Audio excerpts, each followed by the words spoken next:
मुल्क भर के सरकारी डॉक्टरों ने अपने मुतालबात मनवाने के लिए हड़ताल कर रखी थी। एक बड़े सरकारी अस्पताल में डॉक्टर और दीगर शोबों के लोग प्ले कार्ड लिए खड़े थे, जिन पर उनके मुतालबात दर्ज थे। डॉक्टरों की नुमाइंदा तंजीम के मरकजी सदर डॉक्टर सरोज से टीवी चैनल के नुमाइंदे ने कहा, आपके मुतालबात की हद तक तो बात ठीक है, मगर क्या आपको ये नहीं एहसास कि इस तरह हजारों मरीजों को परेशानी का सामना करना पड़ रहा है? इंसानी जानों का मामला है। ये बात हमें नहीं, सरकार को सोचनी चाहिए।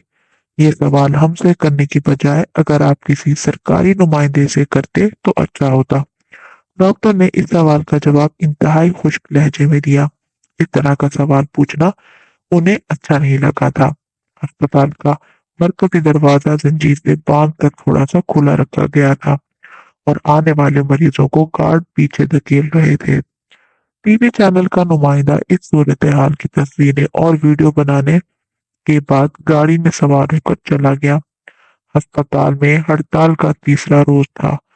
डॉक्टरों ने किसी मरीज को हाथ नहीं लगाया था, बल्कि मातहत अमले को भी सख्ती से काम रोक करने से रोक दिया गया था। डॉक्टर पुरुष ने आने वाले मरीजों से कहा, मुतालबात पूरे होने तक किसी मरीज को नहीं देखा जाएगा। मरीज फरियाद कर रहे थे कि हमें किस जुर्म की सजा दी जा रही है। इलाज हमारा हक है, हमारा कोई कसूर हो तो बताएं। लेकिन उनकी इल्तिजा सुनने को कोई भी तैयार ना था। सलमान को होश आया तो उसने अपने आप को बिस्तर पर पाया। उसका दाहिना पैर किसी सख्त चीज से बंधा हुआ था। उसने उठकर देखने की कोशिश की तो उसके मुंह से चीख निकल गई। उसके पैर पर प्लास्टर बंधा हुआ था।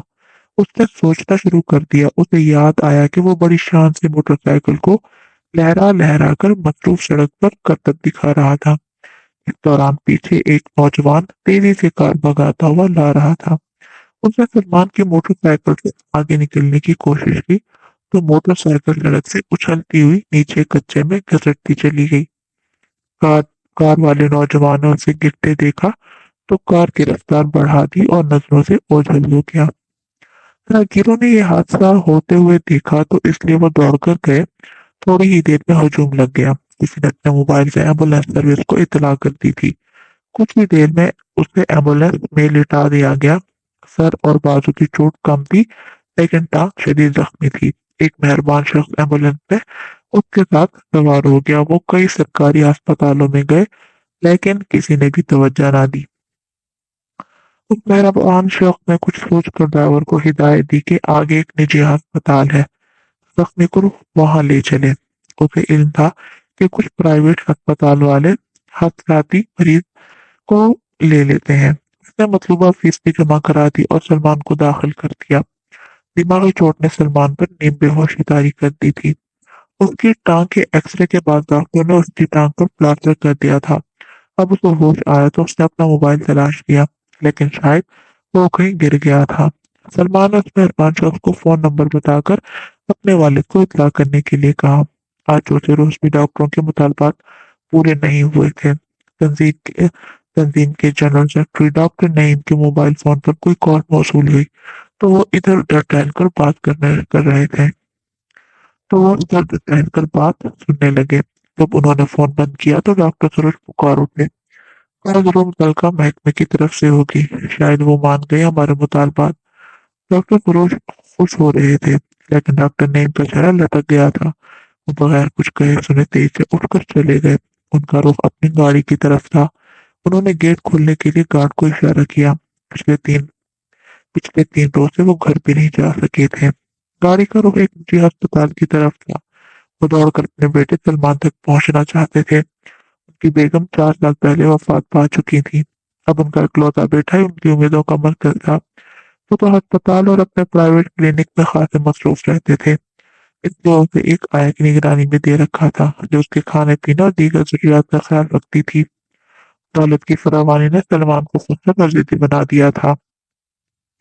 कैसे हो सलमान? वो इससे लिपट गए। मेरे बच्चे, मुझे तुम्हारा पता ही नहीं चल सका। उन्हें नदामत महसूस हो रही थी कि अपने मुतालबात की मंजूरी के लिए किस कदर संजीदा हो गए थे कि उन्होंने अपने घर को भी भुला दिया था। आपका बेहद शुक्रिया। उन्होंने انہوں نے اجنبی کا شکریہ ادا کیا اور خرچ شدہ رقم دینے لگے، لیکن اس نے لینے سے انکار کر دیا۔ ہم سب سے پہلے آپ ہی کے اسپتال پہنچے تھے، لیکن وہاں سے ہمیں دھکے دے کر نکال دیا گیا۔ دوسرے سرکاری ہسپتالوں نے بھی ہم پر اپنے دروازے بند کر رکھے تھے۔ آخر میں ہمیں یہاں آنا پڑا۔ اجنبی نے پوری تفصیل بتائی۔ بر وقت بھی امداد نہ ملتی تو سلمان کوما میں چلا جاتا، اور پھر آپ مجھے بہتر سمجھتے ہیں، ڈاکٹر نے اپنے ماتھے سے پسینہ صاف کرنے لگے۔ اس موقع پر میرا ایک سوال ہے، سلمان نے نہایت معصومیت سے کہا۔ آپ لوگوں کا جھگڑا سرکار سے ہوتا ہے تو اس کے سزا بیچارے غریب مریضوں کو کیوں دی جاتی ہے؟ ان کے پاس اپنے بیٹے سلمان کے ان سنجیدہ سوالوں کا کوئی جواب نہ تھا۔ انہوں نے سر جھکا لیا اور ایک انجانے خوف سے لرز کر رہ گئے۔ ڈاکٹر نعیم نے وہیں سے ڈاکٹر سروج کو فون کیا، جنہوں نے ان کے دلائل سن کر ہڑتال مؤخر کر دی۔